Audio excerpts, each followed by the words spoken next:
Hey everyone, my name's Tenebris and winter is coming to Road to Vostok, but outside to it adding to the stark nature of RTV, it also brings a ton of interesting survival elements alongside it.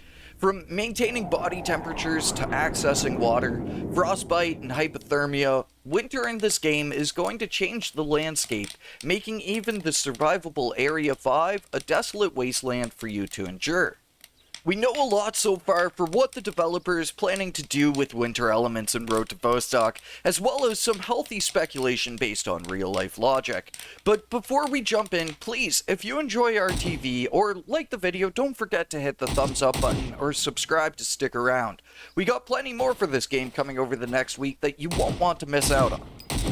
So one of the major risks of winter in Road to Vostok will be extreme cold in Finland. Facing minus 30 or even minus 40 weather is going to be so cold that we really don't want to get caught out in it with nothing to eat.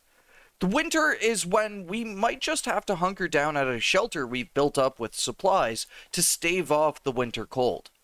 This is where I think stuff like hunting or trading will be very difficult to do. With you having to potentially journey to these locations in order to do so, you could likely die in the process or on the way back if you aren't careful. But when it comes down to between starvation or hypothermia, it's a tough call to make that's going to be the sort of situation Road to Vostok is going to throw you in. As a hardcore FPS survival game, the survival elements are going to be equally hardcore and give us some pretty tough situations to survive from. But it's these tough situations that I'm really looking forward to solving, either through preparation or figuring out the best method of surviving the extreme colds of Finland.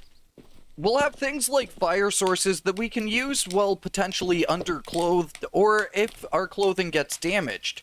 These will be quick and efficient at heating us, and heck, if you have a shelter with a fireplace and a ton of food, you could potentially use this to survive winter alone.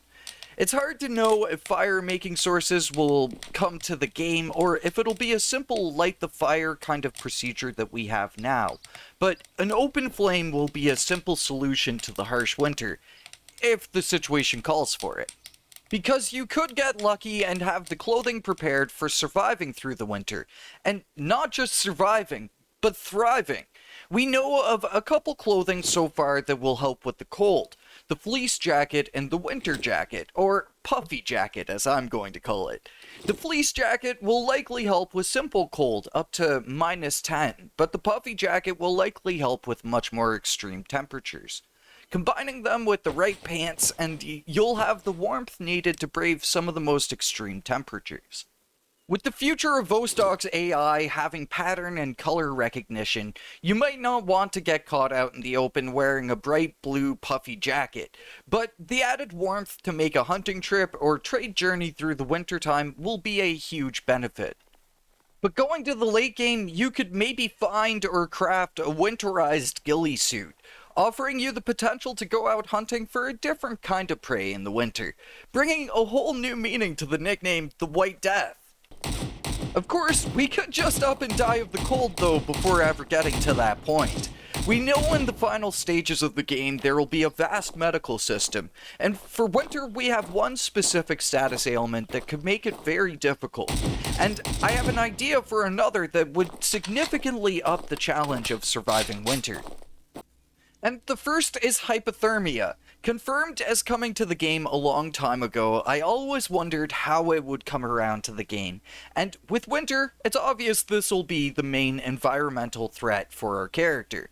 In real life, hypothermia shuts down your organs. So in RTV, we could see blood loss penalties, stamina penalties, and energy penalties, meaning we'd have to eat more food or something. It could be a very deadly status effect if you're unprepared. But another effect that I think would work really well into wintertime is frostbite.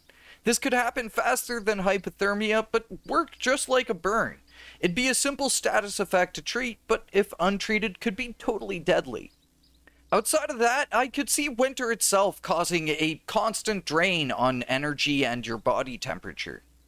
Then there's the combat scenarios. We've talked about how the AI will have pattern and color recognition, but the other side is how combat can damage your clothing, potentially rendering it useless against the cold.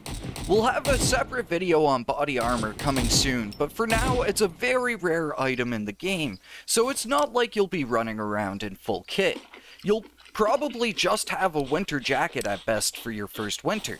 So this is all stuff you'll have to consider when engaging enemies or having them jump you. Is it worth sacrificing your jacket to find a bit of loot?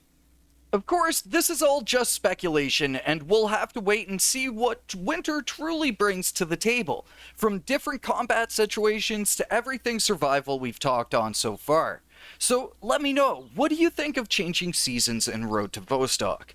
I think it's a perfect example of how ambitious this game is, and is a feature I am very much looking forward to seeing realized someday. But for now, thank you for watching, and I will hopefully catch you all in the next one. Until then, peace.